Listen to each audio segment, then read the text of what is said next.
Hey everybody, it's Ruben Studdard, and you're checking out YouKnowIGotSoul.com. Hey, How are you? I'm good. How you doing, brother? I'm doing good, man. Thank you, and thanks for taking the time for this interview, man. We appreciate it. No problem. Y'all could just send me the check in the mail. Sure thing, man. I hope that we can at least, help spread the word about this new album you got coming. So. Oh man, I appreciate it. Definitely. So, first off, just talk to me about this new project you got coming out, Letters from Birmingham. What can we expect to find on there? Oh man, Letters from Birmingham is the first time I actually got an opportunity to be all the way in control of a project. So, it is. The title is kind of self-explanatory. What I tried to do was make the album play like a movie. You know what I mean? Yep. So there are about, I guess, maybe 4 different scenes that are narrated by letters in the beginning, and there are subsequently songs that coincide with the theme of the letter. So there goes the title, Letters from Birmingham. But anyway, it's just great music, man. The songs are amazing. I don't know if you had the opportunity to hear the single June 28th. Yes, I did. It's just, what I like to say about the album is it's a complete relationship progression from the introduction to the courtship to the romantic to the breakup and all of it. It's just to me, every time I listen to it, I feel like I'm inside of a movie. Like it kind of feels like. Have you seen the movie The Notebook? Yep. Yes, I did. It's kind of like that, man. Okay. And I enjoy it. So.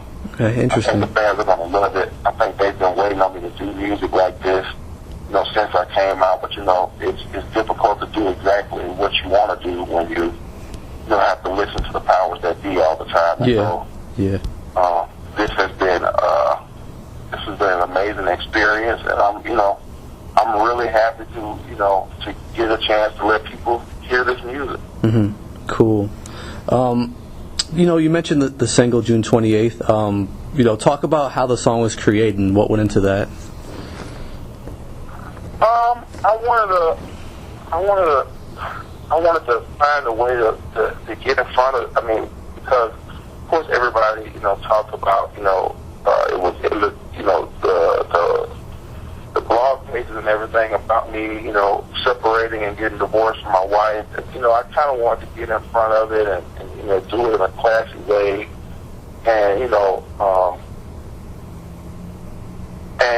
just tell a story, because I'm not the first person that's ever had to go through a breakup in a relationship, and I won't be the last. And I think the most important thing that I learned, is that everything can be done in a civil way, and and I just wanted to be the person that tells my story and not have anybody else take liberties at what they felt like they knew about what happened or what went on with me. You know what I mean? Yeah. Okay. And I wanted to make a hot record too. I didn't just want to tell a story. I wanted people to be like, oh, snap, the song is actually fire. Yeah. All right, cool. Because a lot of people have written stories about their life experience, and all of them haven't been great. You know what I mean?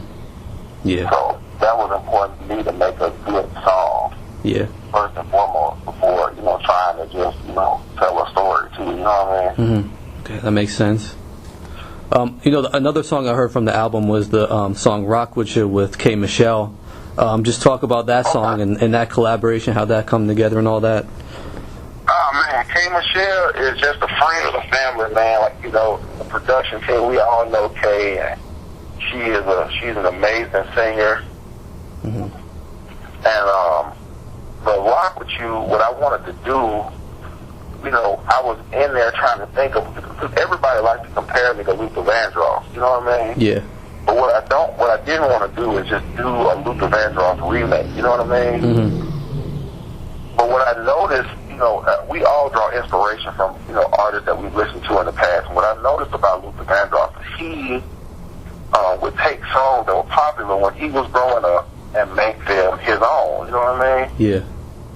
And was nobody that was more popular when I was coming up than Bobby Brown. Yeah. I mean, hands down, he was the king of R&B back in the day. Yeah. I mean, you couldn't go nowhere without hearing his record. Yeah. He most certainly, was that dude. And so, I'm such a huge fan of the writing of Babyface. Mm-hmm. It was just a great combination, man. A song written by Babyface, performed by Bobby Brown. You can't help but to, go in on it. And we made it our own, man. Yeah, you did. And I liked what you did with that remake. Nice job. Thank you, sir. And who else did you work with on this album in terms of, are there any other collaborations, what producers, that type of thing? I mean, well, the producer and writer I got a chance to work. I worked with, two producers, Harold Millie and Elvis Williams, the whole project. Oh, wow. And I got a chance to do a collaboration with Chris and Michelle on the album. I got a chance to do a song with the late, great Heavy D. Wow. And K. Michelle. Yeah. Okay. I read in the press release when you signed, your new label deal with Shinichi that, the general manager of the label considers you to be undervalued and kind of underappreciated as an artist. Do you consider that to be the case? I think everybody has their own opinion. I think that every career has peaks and valleys, you know what I mean? If I look at all the people that I idolize, from the Gladys Knight to the Aretha Franklins, nobody is on top 100% of the time. I think the most important thing for people is to just have staying power, you know what I mean? Yeah. And so for me, that's just the way I see my career. I don't see it being any different than anybody else that, has come before me. It's just, everybody has their time when they have to, not be at the peak, but live in the valley. And so hopefully this album will be a time we can get back in the peaks, you know what I mean? Yeah, definitely. You mentioned just before a collaboration you have with Heavy D on this album. Can you just, speak a little bit about that?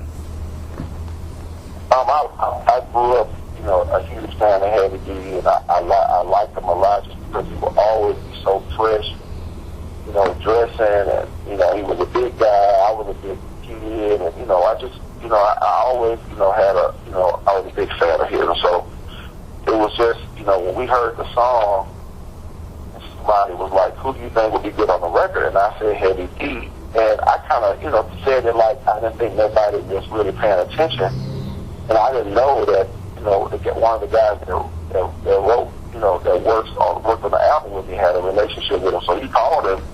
Heavy was coming to Atlanta to do the BET Hip Hop Awards. So he came in and did his verse, man, and killed it, and it was just amazing. Yeah, that's cool. Good stuff. I think you mentioned a little bit earlier that this album you had a lot of control over the music, and I know this is your second album now on an independent label.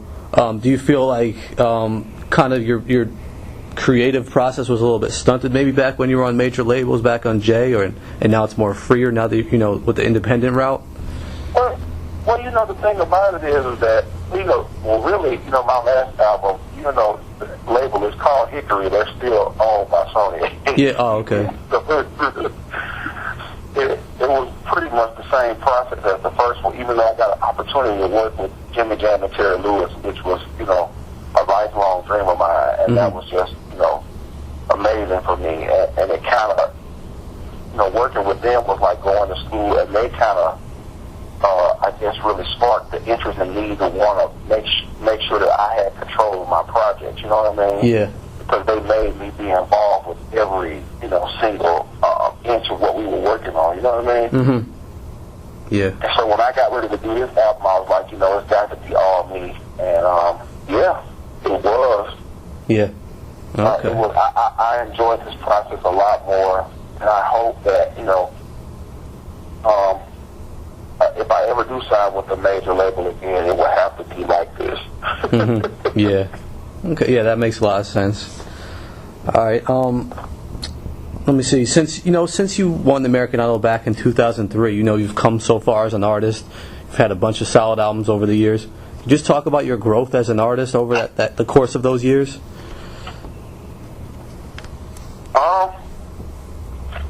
I've grown so much as a man since my first album, so it's pretty, it's difficult the artistry not to be better, but I'm always practicing, man. I think that's important that young people know the importance of, practicing your craft. I'm always trying to learn something new. I'm always trying to get somebody to teach me something. Mm-hmm. And so with that I'm always building on, the base that I had. Yeah.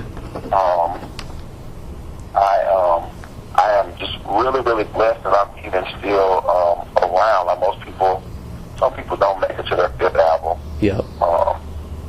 And for me to be around and have people still interested in what I'm doing, that's a blessing. Yeah. All right. Cool.